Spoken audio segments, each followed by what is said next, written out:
Hello everyone, my name is Sonishnath and I welcome you all to my yet another video, and I will be going to create a playlist on the TCS Codevita Season 9 problem from the problem set which I had faced from the Zone 2, and I will be covering the problems that I have dealt with in the contest, and further later more details I will be sharing all the solutions and the concept to solve this problem.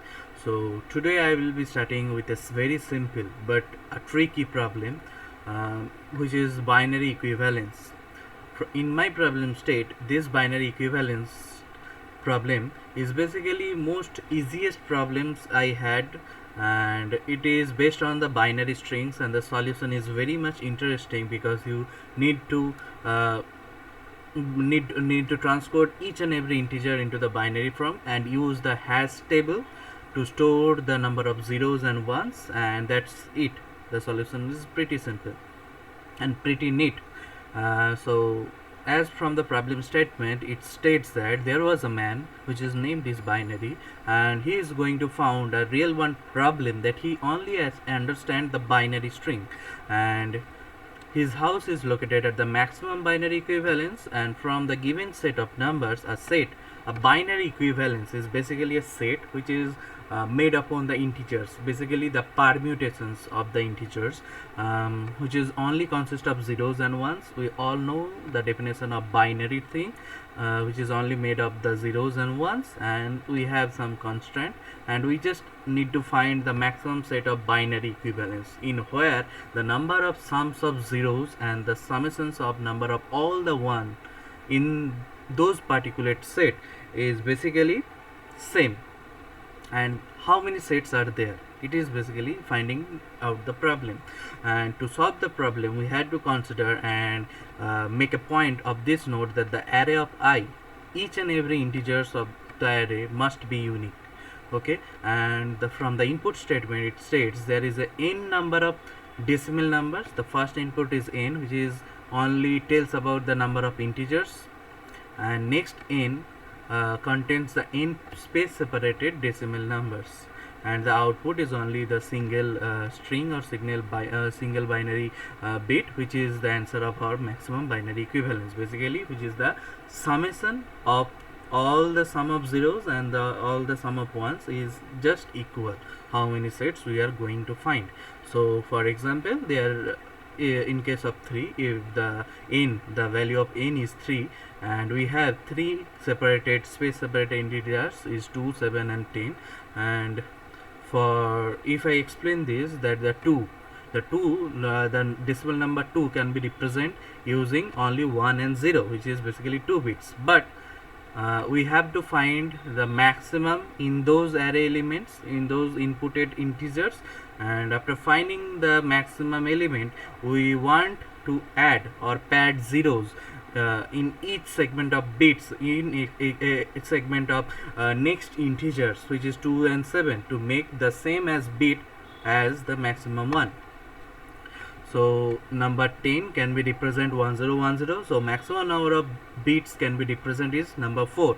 If we consider 2, we only represent the 1 and 0, that is only 2 bits, so we need to add zeros in front of it to make the similar kind of bit length, and 7 we want to add or pad 0 in front of it to make the same kind of bits. And further more explanation, the 2 for this basically binary representation 0010, we have the count of 1 is 1 and we have 3 zeros, so this, and after that in case of 7 we have 3 1 and 1 0, and in case of 10 we have 2 1 and 2 zeros, and we just need to basically store the count of zeros and 1 in specific integers in our some kind of data structure, and we just need to add those things. So I will be straight jumping on the code and I will explain my approach. So in this case I just took the input from these lines, and after that I found the maximum element from the given sets, and I stored it to a maximum element, and I basically implement two binary function, which is basically a lambda function in C++, and convert it to its specific binary equivalence and return the binary form. And after getting the maximum element, I just stored its binary equivalence from and also the number of bits to represent it binary length. So basically it stores the maximum length, the length of the maximum bit. Okay, and I used a hash map, basically an unordered map in C++, sorry. And in this map it just stores the key value just like the decimal integer and it corresponding zeros and 1. Okay, and this for loop is basically count each and every integers to its binary form and count the number of zeros and 1 basically. And also I also maintain the maximum bit length must be same as the maximum bit length must be equal to its corresponding decimal integers, and if it is not, if it is less than from the maximum bit length, then I just inserted or padded 0 in front of it. Okay, and after counting the count of number of zeros and 1, I store it to my cache, that is basically my hash map. So and my answer variable is I initialize it with the -1, and also this segment of for loop, this is basically generate all the number of permutations of the array. Okay, and basically this line's significance that 2, if my array element the number of array, the number of n, the value of n is equals to 3, then it will just generate the 2 to the power 3, that means 8 permutations. Okay, and this is basically left shifting, that is multiply 2 to the power. Okay, 2 to the power n, and after that sum of zeros and sum of 1 for each segment of permutations.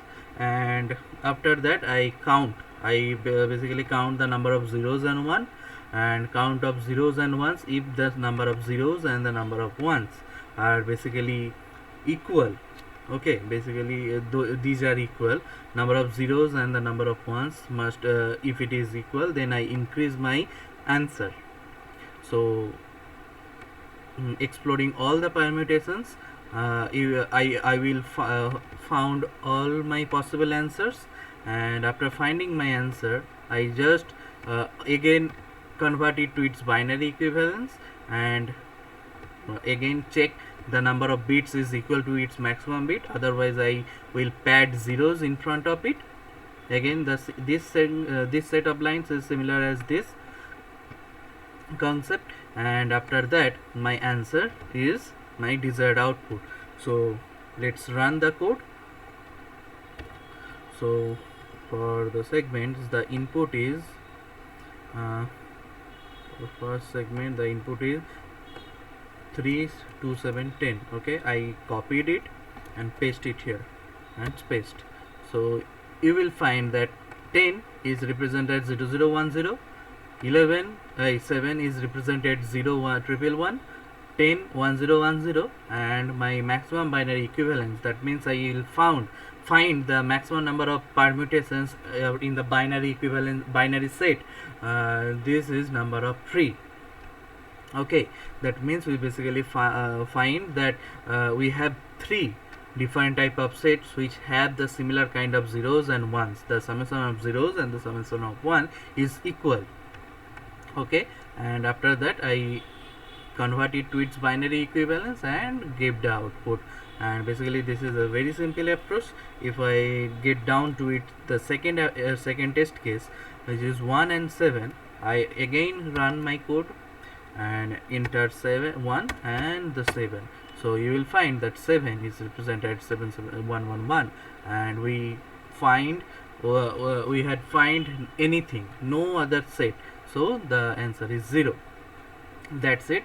Basically this is a very simple approach, and the concept of this problem is basically just you need to convert each and every decimal to its binary equivalents and stored into a hash map, and just count the zeros and ones and get the output of the permutate set if the number of sums of 0 and the summation of all the ones is same.